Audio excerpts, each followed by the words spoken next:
best meal some kids get all day is at school. Today's guest is Kevin Jenkins, executive chef and culinary supervisor for the Garland ISD in Dallas. He spent 10 years in the US Navy as a culinary specialist before moving into school nutrition, where he now leads menu development, scratch cooking, and culinary training across dozens of campuses. This episode is about something the chef world unfortunately rarely talks about: feeding thousands of kids every day with systems, structure, and most importantly, pride. If you've ever thought impact only happens in fine dining, this one might shift your perspective. You're listening to Fugitive Chefs, a podcast about what happens when chefs step outside the traditional kitchen path. I'm Furkan. I've worked in fine dining kitchens like Noma and Mugaritz, and now I work outside the restaurant world, currently as a senior innovation chef at Kraft Heinz. Through this podcast, I explore what it really means to build a career as a chef today. Some episodes are conversations, others are just me sharing what I'm learning along the way. If you've ever felt like there's more to being a chef than just service, you're in the right place. Hello, Kevin. Welcome to the podcast. Thank you for having it. Thank you for having it. I appreciate it. It's really so nice to have you. I've done a small intro before bringing you into the call, but I feel while I was doing the intro, I was realizing how unique your story is. We've had like 50 guests on the podcast so far, everybody working outside restaurant kitchens, and still yours is going to be a very eye-opener, I feel. But before we get into all of that, I think the one thing people listening, the first thing they want to know more about is you working in the Navy. Let's start over there. 10 years as a culinary specialist. Right. What is that role? What does it teach you? How did you end up there? So honestly enough, I wanted to serve my country. One of the other things is, they pay for your schooling when you're in, they'll pay for, going to school afterwards. And so that was my main thought behind it, was serving my country and getting, college paid for. But once I joined, it immersed me into each job has its level of expertise, right? And so the job that I chose was culinary specialist. And I was so fortunate enough to be able to receive 3 great mentors off the bat, great chefs that just kind of showed me the ins and outs of being a culinary specialist, what it took. One of the first things they told me was like, hey, one person can feed 500 people. And that scale in itself kind of just broke my brain until I kind of saw it and how the systems that they had in place made it so, yes, one person can feed 500 people. My first duty station was in Sasebo, Japan. So I absolutely loved it. The food, the culture. And so that kind of brought me more into the culinary field, because you see the meticulousness of the chefs out in the region, and then bringing that same type of energy back to the ship and trying to hone your craft under that. So feeding, up at 6 o'clock in the morning, maybe 4 if you're making breakfast, and you're not getting off until 8, 9 o'clock at night. Maybe if you have to clean, like a field day clean, which is like top to bottom inspections. And it's one of those things where you don't appreciate it while you're doing it, but now that I'm in the real world, you appreciate all the standards and the checklists and the training and the repetition of it. Yeah. And how military driven is, like, how army driven is the kitchen itself? Because is it more like the kitchen culture is coming from kitchen cultures outside, or how influenced is it by how the army or the military navy works? So you have your chain of command, right? So you have your watch captain, the person that's in charge of the kitchen, and you have your jacket with the dust, the person that brings up your inventory. But it's almost very similar to the brigade system in the culinary world, where you have your veg prep, which would be like your chef de partie, or your executive chef, which would be your leading watch captain supervisor, right? And so it's systematically different names, but it's all the same thing. Yeah. Right. And so we all kind of like come together to have that same type of brigade. It's a little bit more structured in a way because it's military. But other than that, it's pretty seamless. Yeah. And when you talk about like pressures, because I mean, in chefs who work in restaurants, they talk about kitchen pressure, right?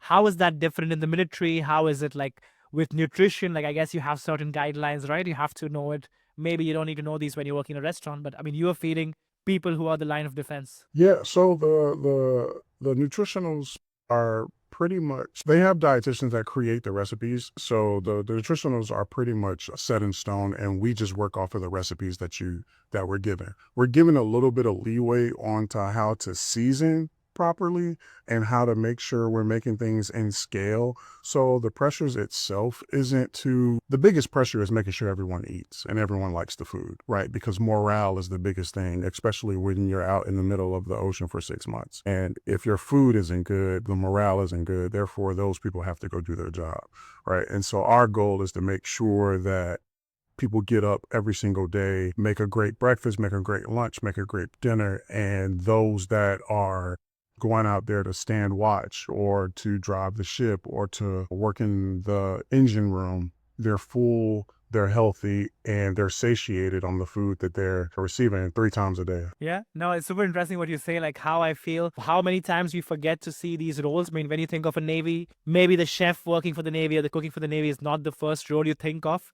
But when you say how important the role is, because these are people who are far from the land, and you are their source or connection to familiar ingredients, familiar flavors, familiar memories. And I feel that it's what ties them, brings them together. They might be working on different operations, different roles within the command, but I mean, your table is what brings them all together. So it's really cool. I'm so happy and honored to have you on board. But I would really like to hear from you as well. Like when you work in a system like that, I guess that's where your current job comes from. Like you think very much system wise, you think very much how to scale things up, how to systematically organize things.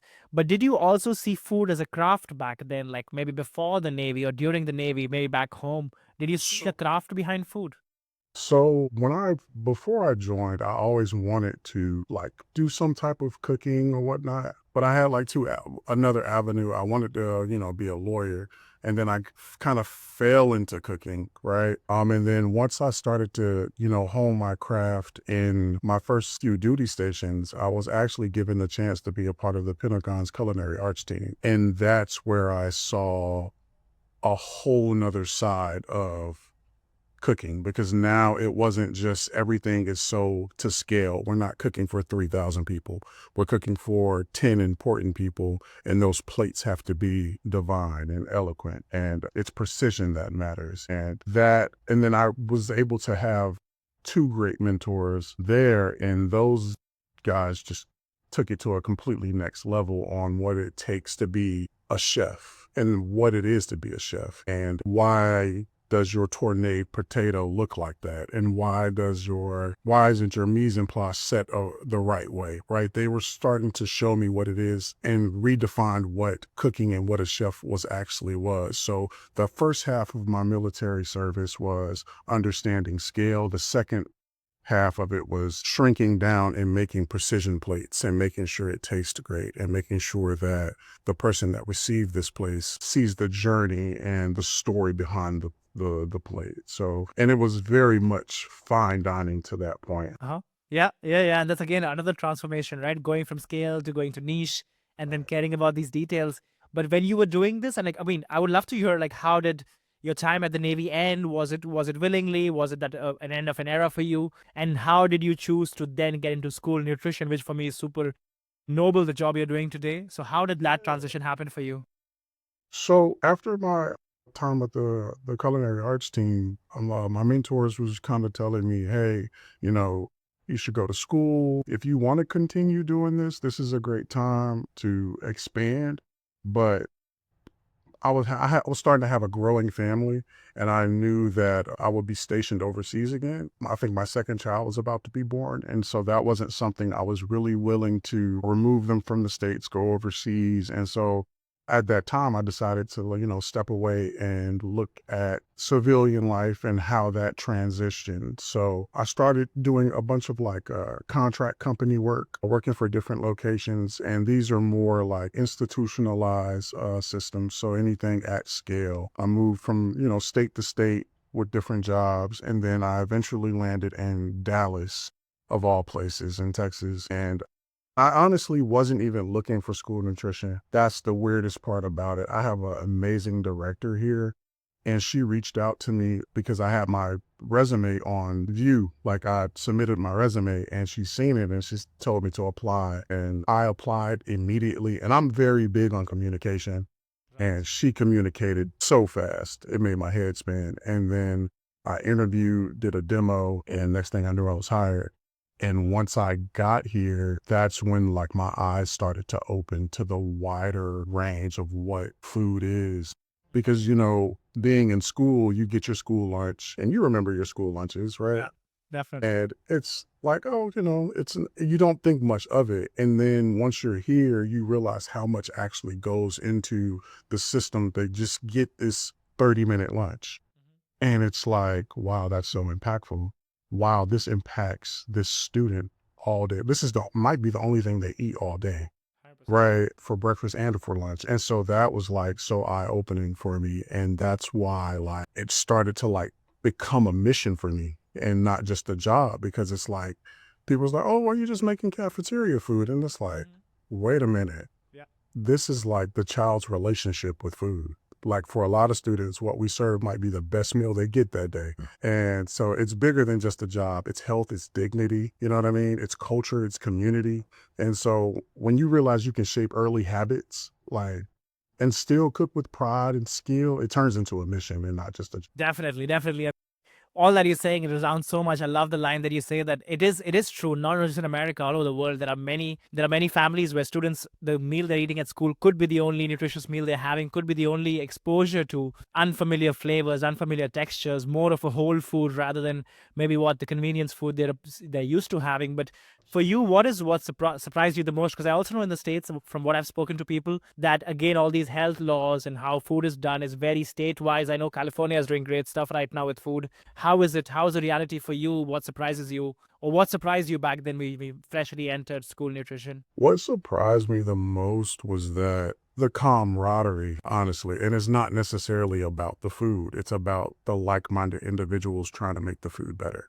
Right. Because that's what kind of completely blew my mind was if you work in the restaurant right next door to me, you're never getting my recipes for a coin. I'm sorry. Right. Yeah. Like you're never getting them. However, the school district right next to me, my goal is for their students to eat too. If I know my recipe works, I'm gonna send it to them to make it better. Or I'm gonna send it to them so they can use it. Or they'll send something to me, vice versa. So like the camaraderie, the help, the collaboration between each school district and those that are willing to go above and beyond to feed students, that's probably the best thing that I've seen so far. So it's not necessarily even about the food. It's about the people that are willing to do it. And then also when you start to talk about the food, there's ways to enhance and elevate and develop flavors that are in the guidelines of what we do, right? So if you only can have a certain amount of sugars or a certain amount of salt, your job as a culinary specialist or a culinary a chef is to make sure that you're able to make within those restrictions make something taste good. And if you're up to your salt as a chef, you should be able to do so. Yeah. That's so cool. I feel also like listening to you, this is my perception from listening to you. Tell me if I'm wrong. I feel a lot of it also, the personality to it and this willingness of sharing with the next school district also comes, I feel, from you being a parent, like from you having kids who also go to a similar school system and you get today a chance to be on a platform and to be impacting these lives, you know? I guess I never really thought about it like that as a parent, but yeah, it definitely does because my kids go to the school district that I work in. And if there's something wrong with the food, my daughter's 12, she'll tell you, "Hey dad, that's just figure it out, figure it out." And so that's kind of the motivation behind it because, I put my name behind it and we put all of our work behind what we do. And so we want to make sure that the students see it, and they feel pride. They take pride in, hey, our school lunch is good. I don't need to bring a lunch, mom. Hey, I got at lunch at school. So it's really cool to be able to see that. So yeah, me being a parent does kind of play a part in that. Yeah. Yeah, yeah. And you touched upon this earlier. Like, what are the misconceptions? Because a lot of people who are listening to this podcast are chefs or are students learning about how to be a chef. Are chefs thinking of what else can they do beyond restaurants? What do you think are there misconceptions of people who have not stepped into a role like yours? Because you did mention that people judge for not being a restaurant chef, or people question, oh, which restaurant do you work at, or what's your specialty, So they don't even leave a room for the kind of job that you're doing. So what do you think are their primary misconceptions that you could, yeah, share some light on? I think the primary misconception is that a restaurant chef culture is built around creativity, individuality, pushing plates, right? Institutional food is built around consistency, safety, volume, and serving a community. A lots of chefs think that the skill level is lower. They may think that, right? But honestly, it's just a different kind of hard, right? You're feeding thousands, staying compliant, training teams, and keeping quality steady every day. You know what I mean? And so the gap is mostly respect and understanding. And once chefs see the scale and impact, they realize it's real culinary leadership. Right. It's just at a different pace. Yeah. I think the most creative people or the most creative jobs are the ones that, in my opinion, are the ones that work with the most constraints and the guidelines you mentioned, the quantities you mentioned, the kind of people you're catering to. I mean, kids are pretty blatant, right? If they don't like something, as you said, your daughter will. There are no filters. Kids tell you when it's not good. You'll see the plate waste. You see them not eating, and then you have the parents writing in. So I feel that is a very tough kind of client to look at if we look at them as clients or consumers. And then the restrictions. I feel doing this, as you said, like replacing something for salt, thinking how I can't put added sugar, maybe I have to caramelize onions. These things I feel are so creative, and I'm so glad that you said there's a community between these school districts that they're sharing this know-how. I feel that's real gold. And you also mentioned to me about scratch cooking, Kevin. So how does scratch cooking look like? Because a lot of people hear scratch cooking in schools and they assume it's fantasy. They assume it's some sort of marketing. What does it actually look like operationally from the inside? So what scratch cooking actually looks like in schools, it isn't a TV moment, right? It's disciplined production. It's smart. It's smart menus, standardized recipes, training, using the equipment you actually have in the kitchens. It's building flavor, aromatics, spices, real techniques while still hitting nutrition guidelines. Cost, labor, speed of service, all of that, plays a part. And sometimes it's fully from raw ingredients. Sometimes it's scratch plus smart shortcuts. You know what I mean? Either way, the goal is food that tastes good, holds well, and serves fast. And students actually eat it. That's like the biggest thing when it comes to scratch cooking. 100%. And Kevin, how do you do with like employment? Because I mean, or like labor shortages, because kitchens in general, restaurant kitchens, any kitchen you talk about is facing a shortage. The younger generation, most of them don't want to take up this profession. There's a lot of layers to it. I know that, but like without getting into all of that, I feel like from your perspective, because I feel that the job you're doing right now on the podcast by telling people how it can be attractive, how it can be something which is creative, how it can be some place which gives you possibly more freedom than the restaurant you're working at, where you have maybe one person is creative at the restaurant, as somebody said on the podcast, everybody else just mimics. But in your kind of space, in the end, I want to show them that this is a possibility. So for you, what kind of labor do you receive? Do you see people entering this industry with passion for it, or what are your challenges in terms of labor shortage? I honestly, labor isn't my department and within my school district, but from talking to other chefs, I think our biggest focus is touching students at where they are while they're in school, like getting them to see what this job actually is. Because when you're going through culinary school, that's not you don't focus on institutionalized cooking, right? That's just not something you focus on. And so I think spreading the awareness to other culinary schools to, start to implement institutionalized track. So that will start to bridge the gap between fine dining and, institutionalized cooking, because at the same time, we're feeding a lot more people, just not for that plate value, but for those that are coming through the line every single day. And so hitting those students that are in culinary school and letting them know that this is a path, I think that's the biggest opportunity for us as leaders in the space, is to make sure that they're aware that, hey, we need somebody to step into our shoes as we transition. Definitely. And I mean, yeah, what you said is something that came before in the podcast. I had Dan Giusti, who also works in school catering, and he mentioned this. He said that it's a pity that we put We give the most value to the chefs who feed the least people for the most money, and not those who feed many with the least budgets. So this contrast is very sad that we are still not waking up to this. There are chefs complaining in the restaurant system. They don't have weekends free.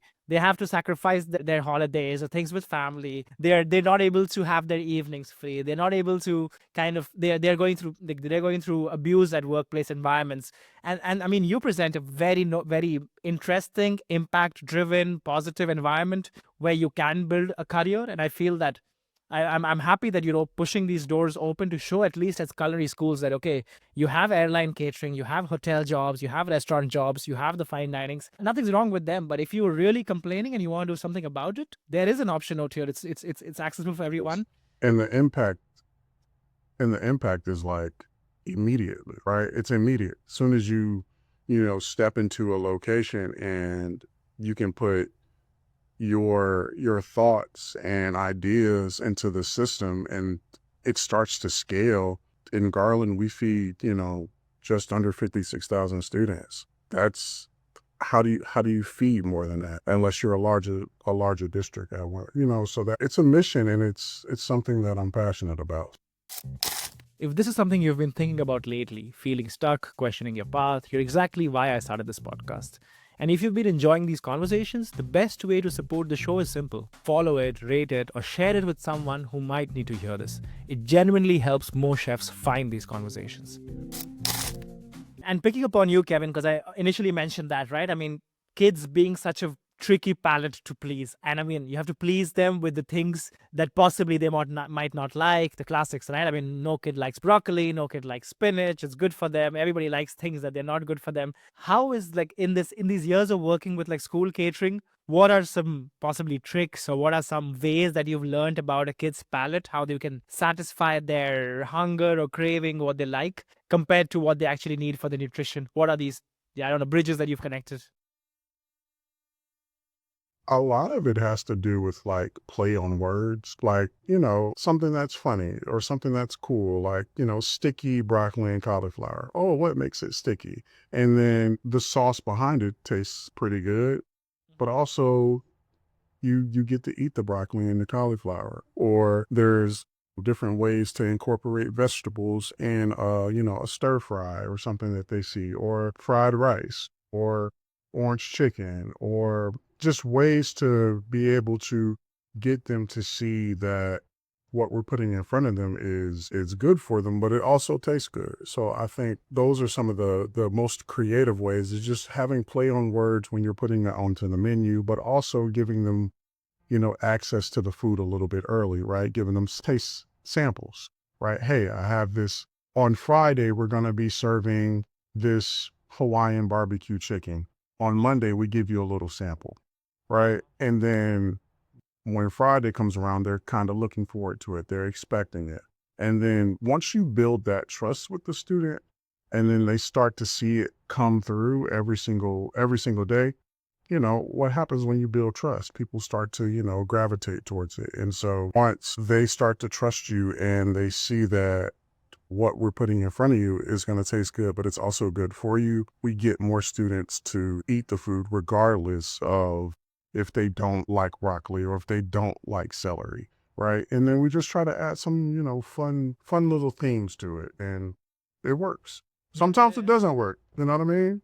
But that's okay too. Yeah. No, only one way to find out, right? And I love how you say that you're playing with language, but you're also playing with this domain of familiar and unfamiliar, and using that as a bridge to expose them to new things. Because I feel that's very key. I mean, a lot of people I speak to who talk about like how damaged our food system is, a lot of it stems from kids growing up not having exposure to different kind of cuisines, different kind of cultures, different kind of ways of approaching food, to not feel scared of it, to approach it as something that they can deal with, they can play around with. I feel that playfulness is what will lead to a healthier food system, and also not driving too much by calculating stuff or going for proteins or going for fiber, but balancing it. As long as you have these days to look forward to, you can build a palate. Yeah.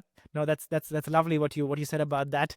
And one thing you also mentioned is that you have said that the great food, you said something like great food is built on systems, not talent. And that is kind of controversial in restaurant kitchens, or like popular chef culture. People boast about their talent, people boast about what restaurants they've worked at. What do you mean by great food is built by systems and not talent? So there's two different ways to look at it. You can be a very talented chef, right? But if you don't have a system in place to showcase your talent, then how do you move forward? And so that's the whole point of, to me, that's the whole point of culinary school, is because you enter with no skill, and based on the system that they have in place, you develop that skill over time. And so even here we have opportunities where there's someone that comes in and they're just looking for a job.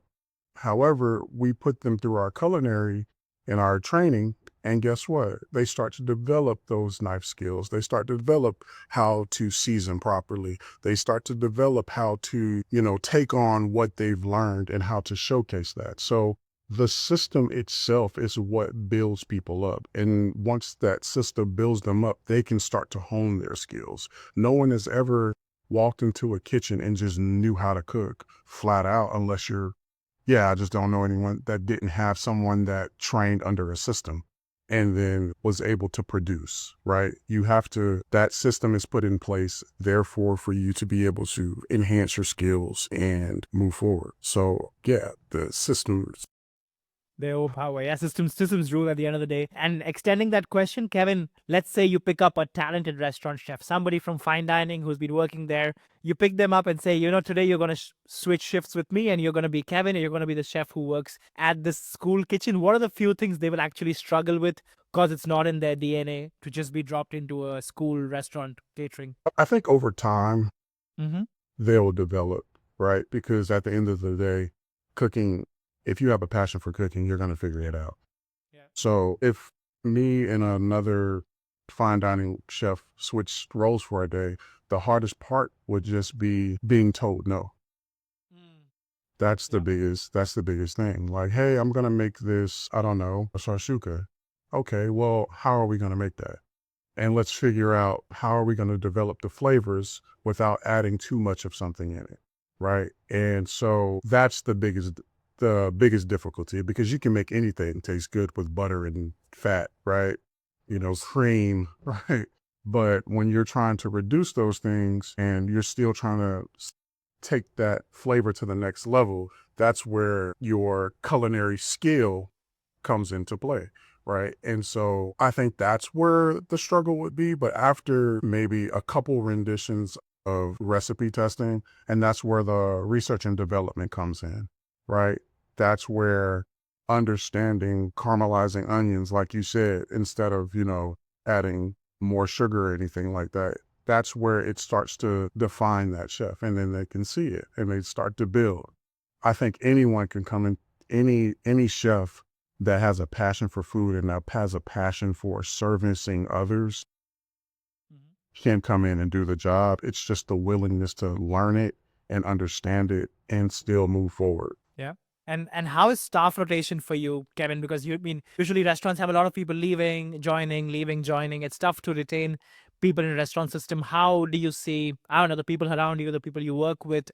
It's difficult to put on a number scale on how happy they are, but in general, how do you see the atmosphere of a school catering kitchen? Compared to the restaurant kitchens, we all know how the culture is there. Honestly, this is the first place I've been and I've seen that have people here since before I was born. Wow. Right. There's people here that's been working in the school cafeterias, managers, cookers, food service workers for 15, 20 years. Every year, we have a celebration for those that's been here 5, 10, 15, 20, 25 years. And it's like, wow, you've been doing this. Wow, So, that's so to me, I think the highest turnover is from those that really didn't have a passion for it in the first place. Like and that's fine. That's okay too. Like, you want to try it out and you don't like it. Sure. That's perfectly fine.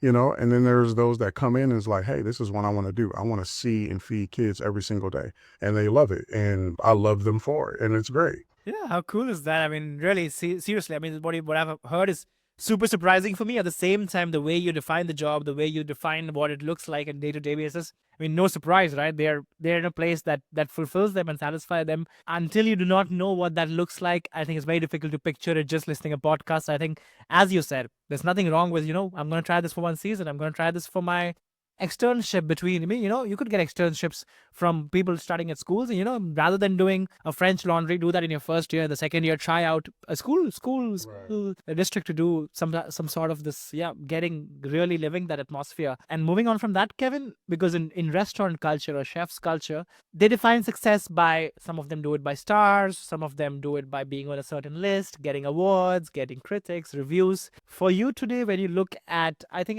it happens to us, right? When you look at your back 1 year ago, how you were, 2 years ago, how you were, how you're in general. A lot of us spend a lot of our times of our day in the jobs we do. For you today, Kevin, how do you define success in whichever way you can explain that? So before I got into school food, I did define success as stars, restaurants, accolades, TV, Food Network, right? That's success. But as I've grown as a chef and as I've grown as a culinary enthusiast, I respect that world. I still do. But success to me now is impact and leadership. Can you feed people well at scale? Can you build a team? Can you create a system that outlasts you? Can you influence the next generation's taste, health, and culture at the same time? That's success to me. And honestly, it's some of the most meaningful chef work I've done so far. No, lovely what you say. And I'm still stuck with the sentence you said in the beginning, Kevin. You said, like, you wanted to serve your country, you wanted to be a positive, I don't know, positive kind of contribution towards your country. And I feel there's nothing more positive. Yes, it's a job, it's more literal and more physically present to be in the army or being the first line of defense of a country. That's, of course, serving the country in its literal terms. But I mean, what less is it than to serve its future generation, which will possibly go on and serve in the army? But you're feeding that generation and giving nutrition to them, Kevin. And based on that, how much do you think are these two worlds connected in your own personal world? Like, how much of your leadership today, how much of your I don't know, scaling operations, things like that, thinking like a manager or a leader, comes from your past in the Navy? I would say 80% of it. I would say 80% of it is because of the way I look at people. Everyone comes from a different background in the Navy. When you join, you're meeting people from across across the country. So, I'm from Florida. I met people from New York, Texas, California, and they all come with these different backgrounds. And then what I also noticed is that when you look at the menu that the Navy provides, it's always something that speaks to everyone's background. So one day you might have a Mediterranean dish, one day you might have a Asian dish, one day you might have a Southern American dish, one day you might have a Northern American dish, and it brings that camaraderie together. And so that same feeling is the same feeling that I have when I'm in schools, is because our goal is to unite all of the students under, the same type of food that they like. So, if one day we're serving Mediterranean, one day we're serving Southeast Asian, right? Or African, and they feel like we've done them a service by showing them something from their culture. And so that type of impact has, within me, but also the training aspects of it, because the military does a lot of, culinary training, and they expect you and hold you to that standard. And now coming into school nutrition, we want to hold our operators to that same standard, right? And is making sure that they understand, systems at scale. Right. But we have to start with the basics. And once we start with the basics, we can kind of, move up. How do you hold a knife? This is the knife. Each knife has its own job. This is what mise en place looks like. This is what a mirepoix is. Right. And then as we show them and they start to take in that and retain it, they're able to, develop those skills that we talked about before. So Yeah, yeah. 100%. And I'm also curious about this entrepreneurial angle to you, which is now developing. Like you mentioned about you're building consulting and training outside your role. Where is the need from that? What are you looking with that? How is that? Because I feel also for chefs, doing something entrepreneurial or doing something on their own is something which is definitely challenging, because you're now leaving that systems and you have to build kind of a system for yourself for that side of things. How is that going for you? it's going well so far. I've contracted with a couple suppliers and a couple school districts. I'm building training and consulting because districts everywhere are dealing with the same challenges, consistency, flavor, building food culture students trust, you know what I mean? So, I do culinary trainings, demos, system support, recipe development, and then coaching their teams. The goal is to help districts move from where we're servicing kids to, we have above and beyond standards. We have pride in what we do and we're getting better every week. You know what I mean? And I'm taking what works in my district and helping others build theirs. So Yeah, yeah, yeah. No, it's all about collaboration. And if you have something which is so, like, you have already cracked these methods, why not just share it? The idea is super nice. And as you said, there's already this community essence in this kind of job. So I think your job will be much easier when the receiving end of things are open to listen to your opinion and listen to your ways of doing things. And if we wanted to kind of build an ideal world where we can get more respect for the profession that you're doing or more interest into this, what would you want? Because there are a lot of people listening who are very young. What would you say to them? What would you want from them to be able to highlight how important this job is? keep an open mind, right? When you go into school, culinary school, when you make a dish, at that moment, say, could I make this for 500 people? Could I make this taste good for 500 people? We can make 10 steaks and all those steaks taste great. Can this team make 500 steaks? We can make a small pan of mashed potatoes. Can we make 1,500 portions of mashed potatoes and still have it taste consistent throughout the entire day? So think about that. It's not necessarily something that you have to, rush into and make a decision because, school food isn't portrayed as sexy, right? It's not, the dusting and the art on the plate. But at the same time, you have to look at it as a building block of foundation of people that are going to come behind you. And that's one of the biggest things I want to tell young chefs is that don't just think about your path that you're moving forward. Think about the one that you're leaving behind. And so that's what I would say. No. I love everything you've said, and I think it's no better way to thank you for this episode, Kevin. I mean, I'm so happy I reached out to you. I'm so glad that you could take time out for this.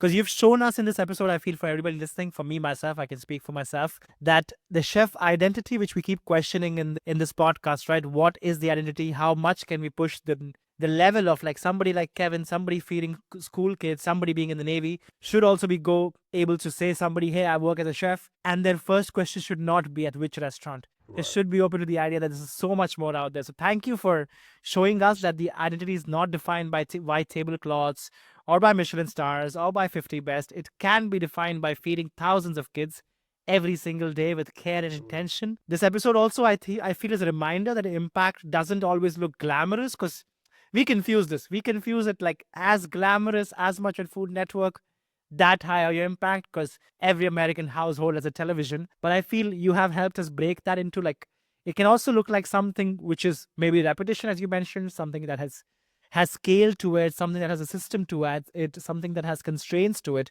Even that can be impact, not just glamour. So Thanks for helping us to be able to push this narrative or this idea that you can take pride in things which are very everyday kind of things, but they're equally, if not more important. So thank you so much for this, Kevin.